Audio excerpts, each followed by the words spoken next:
पंडित रामस्वरूप के पास ही पूछने के लिए जाते थे। रामस्वरूप ने थोड़ी बहुत पोथी पत्रिकाएं पढ़कर ज्योतिष की विद्या ले ली थी। गांव के लोगों के लिए फिर भी रामस्वरूप की कही बात पत्थर की लकीर मानी जाती थी। एक दिन सब लोग लाइन में चलकर चंद्रमा को जल चढ़ाएं, सबकी बारी आएगी। प्रणाम पंडित जी, आशीर्वाद दीजिए। आज पूर्णिमा पर चांद प्रसन्न हो जाए और मेरा कारोबार अच्छा चल जाए। कितने सालों से देख रहा हूँ, हर पूर्णमासी पर गांव के लोग नदी किनारे एकत्रित होकर चंद्रमा की पूजा करते हैं, फिर कार्य तो सिद्ध होंगे ही। गांव के लोग पूर्णिमा के दिन को बहुत मानते थे, इसलिए हर पूर्णिमा को चांद की पूजा करने नदी किनारे आते थे और पूजा करके पंडित रामस्वरूप को श्रद्धा के अनुसार दक्षिणा देते थे। पंडित जी, ये 11 रुपए की दक्षिणा। पंडित जी, ये 2 किलो आम लाया था आपके लिए। इसी तरह रामस्वरूप को दक्षिणा मिल जाती थी और वो खुशी खुशी दक्षिणा बटोर कर घर चला जाता था। एक शाम रामस्वरूप जब घर पहुंचा तो भोजन करते वक्त बेटा बोला, पिताजी, ये गांव के सीधे साधे लोग आपकी हर बात पर विश्वास कर लेते हैं। जो आप कह दो वो सच मान लेते हैं। हाँ जयदेव बेटा, वो तो है, मेरी कही बात पत्थर की लकीर है इस गांव में। एक बात बोलो पिताजी, कब तक आप इस छोटे से गांव में रहकर जीवन गुजारते रहोगे? गांव के लोग ये थोड़ी बहुत दक्षिणा दे जाते हैं, इससे तो बस 2 वक्त की रोटी की ही गुजर बसर होती है। क्यों ना कोई बड़ा हाथ मारा जाए और फिर इस गांव से चंपत हो जाएंगे और किसी बड़े शहर में जाकर आराम की जिंदगी गुजारेंगे। मैं कुछ समझा नहीं बेटा जयदेव। जयदेव अपने पिता पंडित रामस्वरूप को एक तरकीब बताता है, जिसे सुनकर रामस्वरूप की आंखों में लालच की एक चमक उभर आती है। कुछ सप्ताह बीतने के बाद एक दिन, पंडित जी, इस बार पूर्णिमा कब की है? महाशय, इसी मंगलवार को पूर्णिमा का शुभ दिन है। पंडित रामस्वरूप के कहने पर गांव के सब लोग नदी किनारे पूर्णिमा के चांद की पूजा करने आने लगते हैं। सुमित्रा बहन, चांद नजर नहीं आ रहा, ये तो आसमान में अंधेरा छाया हुआ है। हाँ राधा बहन, चांद तो दिखाई ही नहीं दे रहा, तारे ही नजर आ रहे हैं बस। चलो सब पंडित रामस्वरूप से पूछते हैं।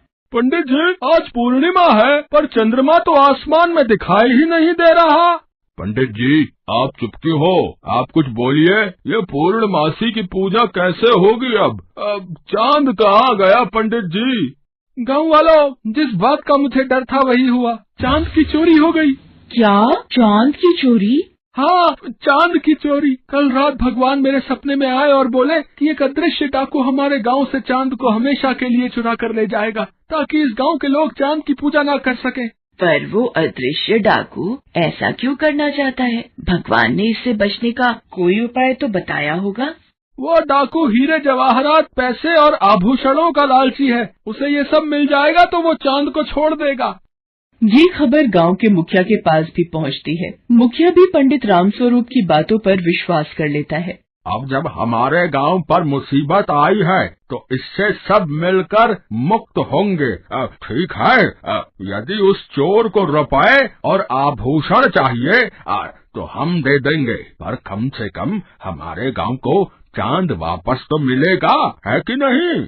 गांव वाले एक एक करके जिससे जितना बन पड़ता नदी किनारे रखा था। कोई रुपए, कोई चूड़ी, कोई हार, कोई अंगूठी, जिसके पास जो भी था सब चांद की चोरी करने वाले चोर के लिए नदी किनारे रखता गया। 5 दिन बीत गए थे। जयदेव बेटा, लगता है सभी गांव वालों के पास जो कुछ भी संपत्ति थी वो सब दे चुके हैं। अब किसी के पास कुछ भी नहीं है देने को। तो ठीक है पिताजी, हम कल तड़के ही चुपचाप बहाने से गांव से भाग जाएंगे। रामस्वरूप और जयदेव गांव वालों को लूटकर भागने की योजना बना चुके थे। उधर मुखिया परेशान था। मुखियाइन, पता नहीं हमारे गांव से ही चांद की चोरी क्यों हुई। हमारे गांव के लोग तो हर पूर्णिमा को चांद की पूजा करते हैं। बेटा गोविंद, जब 2 लोग बात कर रहे हो तो बीच में शोर नहीं करते। अरे ये गोविंद को तेरे भाई ने मोबाइल फोन लेके क्या दे दिया है? सारा दिन इस पर संगीत सुनता रहता है। गोविंद, तुम्हें पता भी है तुम्हारे पिताजी और मैं कितनी जरूरी समस्या पर बात कर रहे हैं। गांव में चांद की चोरी हो गई है। पिछले हफ्ते पूर्णिमा को चांद चोरी हुआ था, नजर ही नहीं आया आसमान में। चांद चोरी हो गया? अरे माँ, रुको, मोबाइल फोन में सारी ताजा खबरें आती हैं कि कब कहाँ क्या हुआ है। पूर्णिमा के दिन हुआ है ना चोरी। रुको, मैं अभी बताता हूँ। गोविंद मोबाइल फोन में देखने लगा। कुछ देर देखने के बाद, माँ, ऐसी तो कोई खबर ही नहीं छपी। और पूर्णिमा तो इस शनिवार को है। पिछले दिनों तो अमावस्या गई थी, पूर्णिमा तो अब आएगी। क्या पूर्णिमा शनिवार को है? अब तो उस दिन अमावस्या थी। मुखियाइन, मुझे सारी बात समझ में आ गई। रामू, लाखन, जरा पंडित राम स्वरूप के घर चलना है, जल्दी चलो। मुखिया आदमी और गांव वालों के साथ पंडित राम स्वरूप के घर पहुंचता है। राम स्वरूप अपने बेटे के साथ भागने की तैयारी में था। अरे मुखिया जी, मैं बस ये सारे जेवर और पैसे उस चोर को देने ही जा रहा था। पकड़ लो इन मक्कार बाप बेटों को और गांव से बाहर छोड़कर आना, दोबारा इनकी शक्ल ना दिख जाए। गांव वालों को पंडित राम स्वरूप की मक्कारी पता चल जाती है। अमावस्या की रात को पूर्णिमा बताकर पंडित राम स्वरूप गांव वालों को लूटकर भागना चाहता था, पर समय रहते गोविंद ने सच्चाई सामने रख दी। सभी को समझ आ गया था कि आंखों पर पट्टी बांधकर किसी पर भी अंधा विश्वास न करने में ही समझदारी है। अगली पूर्णिमा पर चांद को देखकर गांव वाले खुश हो जाते हैं और पूरे विधि विधान से चांद की पूजा करते हैं। पंडित राम स्वरूप को अपने किए की सजा मिल जाती है। सब गांव वाले मुखिया के बेटे गोविंद की वाहवाही करते हैं।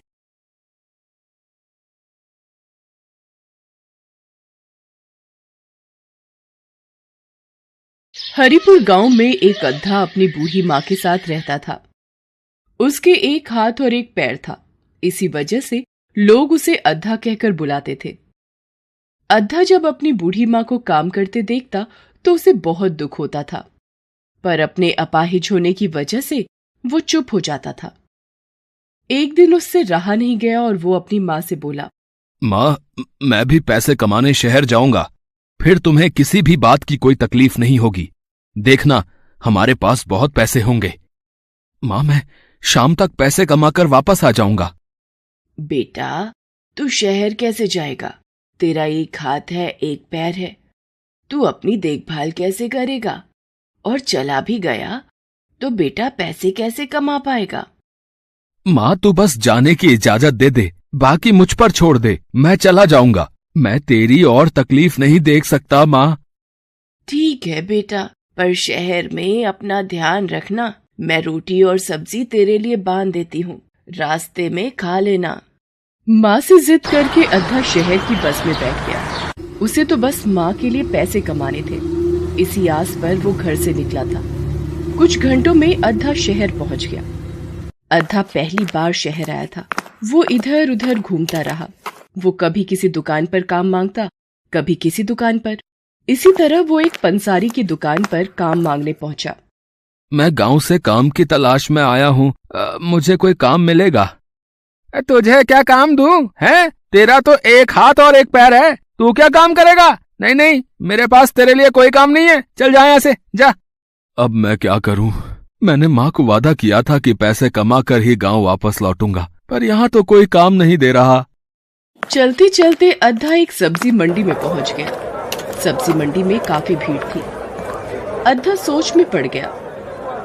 यहाँ तो काफी भीड़ है, मैं ऐसा क्या करूं कि शाम तक मेरे पास पैसे इकट्ठे हो जाएं? पहले थोड़ी देर बैठ जाता हूँ, फिर सोचता हूँ। हाँ। अद्धा वही सब्जी मंडी में जमीन पर एक किनारे कपड़ा बिछाकर बैठ गया। तभी वहाँ से गुजरते हुए एक आदमी ने अद्धे को देखकर सोचा शायद कोई जरूरतमंद है। उसने 1 रुपए का सिक्का अद्धे के आगे रखा और चला गया। अद्धे ने सोचा, मुझे पता है मेरी हालत देखकर कोई भी काम नहीं देगा, पर यदि शाम तक मैं यहीं पर बैठा रहूं तो इस तरीके से मेरे पास बहुत से पैसे इकट्ठे हो जाएंगे। अद्धा वहीं बैठकर पैसे कमाने का सोचता है और जोर जोर से चिल्लाकर आवाज लगाने लगता है, अल्लाह देना ते देंदा जा, नहीं देंदा ते खसमा नोखा। अद्धे को बोलते देख वहाँ से गुजरते हुए लोग उसके आगे पैसे रखकर जाने लगे। कोई 1 रुपए का सिक्का देता, कोई 2 रुपए का सिक्का देता। ऐसा करते करते सुबह से शाम हो गई। अद्धा के पास बहुत सारे पैसे इकट्ठा हो गए। पैसों को देखकर अद्धा बहुत खुश हुआ। उसने सोचा, मेरे पास तो बहुत सारे पैसे इकट्ठे हो गए हैं, पर अब तो सुबह से शाम हो गई है, कुछ ही देर में रात हो जाएगी। अगर मैं इस वक्त गांव के लिए निकला तो रास्ते में चोर डाकू ना लूट लें। क्या करूं, कहाँ जाऊं? सब्जी मंडी में खड़ी एक बूढ़ी महिला लगातार अद्धे पर नजर रखे हुए थी। वो उसे सोच में डूबा देखकर उसके पास आई और बोली, बेटा, मैं बड़ी देर से देख रही हूँ, तुम कुछ परेशान दिख रहे हो। देखने में तो तुम भले घर के लग रहे हो। मुझे अपनी परेशानी बताओ, शायद मैं तुम्हारी कुछ मदद कर सकूं। माँ जी, मैं गांव से शहर अपनी बूढ़ी माँ के लिए पैसे कमाने आया था, पर अब सुबह से शाम हो गई है। मेरे पास ये पैसों की पोटली है। रास्ते में कोई लूट ना ले, इसलिए सोच रहा था रात गुजारने के लिए कोई जगह मिल जाए तो रात रुककर सुबह गांव लौट जाऊं। पर इस अनजान शहर में मैं किसी को नहीं जानता, इस वक्त कहाँ जाऊं? बेटा, अगर तुम मुझ पर विश्वास कर सको तो मेरा घर यहीं पास में ही है। तुम मेरे साथ चलो और रात में आराम से रुककर कल सुबह गांव वापस चले जाना। मेरे घर में तुम्हें किसी भी प्रकार का कोई डर नहीं। बूढ़ी महिला की बात सुनकर अद्धा सोचने लगा। रात में गांव जाना भी ठीक नहीं, इन अम्मा के साथ चला जाता हूँ। इस वक्त और कहाँ जाऊंगा? कोई जगह भी तो नहीं है। ठीक है अम्मा, मैं आपके साथ ही चलता हूँ। अद्धा कुछ सोचे समझे बिना ही उस महिला के साथ जाने को तैयार हो जाता है। घर पहुंचने पर महिला उसे कहती है, बेटा, तुम हाथ मुंह धोकर यहाँ चारपाई पर बैठो, मैं तुम्हारे लिए भोजन लाती हूँ, फिर तुम आराम से सो जाना। बेटा, वो जो तुम्हारे पास पैसों की पोटली है वो तुम मुझे दे दो, मैं उसे संभाल कर संदूक में रख देती हूँ और ताला लगा देती हूँ। सुबह जाते वक्त ले लेना। अद्धा भोजन करके जैसे ही सोने लगता है उसे आवाज सुनाई देती है, इस अद्धे को तो एक ही बार में खत्म कर दूंगी। बस एक बार चाकू की धार तेज कर लूं, फिर तो इसका काम तमाम समझो। पैसे जोड़कर गांव ले जाना चाहता है? अरे मेरे हाथों से जिंदा बचेगा तभी तो जा पाएगा। महिला पत्थर पर चाकू घिसने लगी। उसकी इस हरकत को अद्धा देख और सुन रहा था। वो थोड़ा चौकन्ना हो गया और नींद में होने का नाटक करने लगा। जैसे ही महिला चाकू की धार लगाने लगती है, अद्धा गुनगुनाने लगता है, माई आंख मटकान देया, मैं वेख रहा तेनू, पत्थर चाकू घिसके तू अजमारेगी मैनू। अरे ये नींद में क्या बड़बड़ा रहा है? ये तो सोया ही नहीं। पहले इसे सोने देती हूँ, फिर चाकू घिसूंगी। अद्धा फिर वही दोहराने लगता है।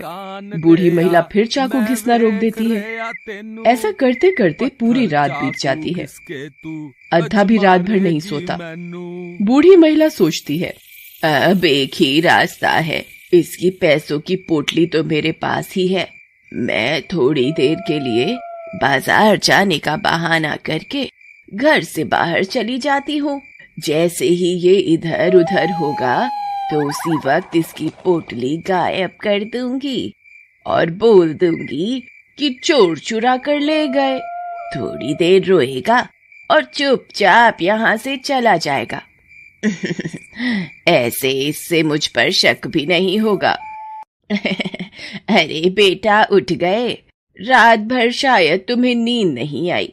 मैंने देखा रात भर तुम करवटें ही बदलते रहे।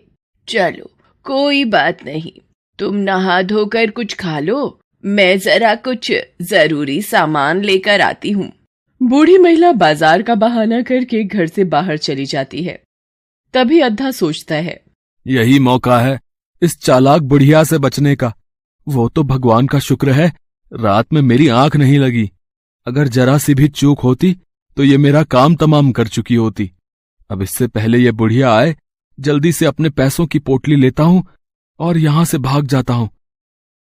अरे इस संदूक पर तो ताला लगा है, मुझे ये ताला तोड़ना ही होगा, पर कैसे तोड़ूं? तभी अद्धे को वहां एक पत्थर पड़ा दिखाई देता है। बड़ी मुश्किल से एक ही हाथ से जैसे तैसे वो पत्थर को उठाता है और ताला तोड़ने की कोशिश करता है। उसकी कोशिश कामयाब होती है और संदूक का ताला टूट जाता है। वो खुश हो जाता है और जैसे ही वो पोटली उठाने लगता है वो देखता है, अरे अच्छा, ये अपना 100 का नोट भी इसमें संभाल कर रखा हुआ है इस ठगी बुढ़िया ने। है, ये भी उठा लेता हूँ, तभी इसको सबक मिलेगा कि किसी लाचार व्यक्ति को बहलाकर उसको लूटने की क्या सजा मिलती है। अद्धा अपनी पोटली और बूढ़ी महिला का 100 रुपए का नोट उठाकर जल्दी से वहां से चला जाता है। महिला वापस आती है और देखती है, अरे अद्धा कहाँ गया? कहीं नजर ही नहीं आ रहा, शायद अंदर होगा। अरे वो तो यहाँ भी नहीं है, कहीं सड़क पर तो नहीं चला गया मुझे ढूंढने के लिए? बिना अपनी पोटली लिए तो वो कहीं नहीं जाएगा और संदूक पर तो ताला लगा हुआ है। जब तक आता है उसकी पोटली गायब कर देती हूँ। अरे ये क्या, संदूक खुला हुआ है और इसका ताला भी टूटा हुआ है। हे राम, वो अद्धा तो अपनी पोटली लेकर भाग गया। मुझे तो लगता था कि वो ताला नहीं तोड़ पाएगा। हे राम, मेरा 100 का नोट भी गायब है। वो अद्धा तो मुझे ही लूट कर भाग गया। मेरा 100 रुपए का नोट भी ले गया।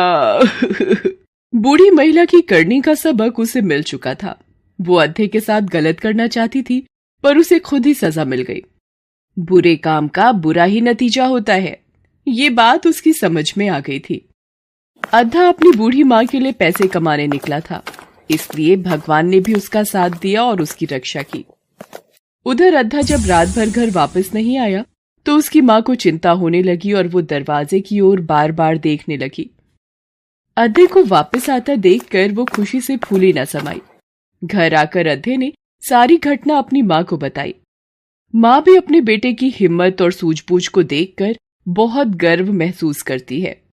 अद्धा अपनी माँ के हाथों में पैसे की वो पोटली देता है, जिसे देखकर माँ की आंखों में खुशी के आंसू आ जाते हैं। वो अद्धे को गले से लगा लेती है। Thanks for watching.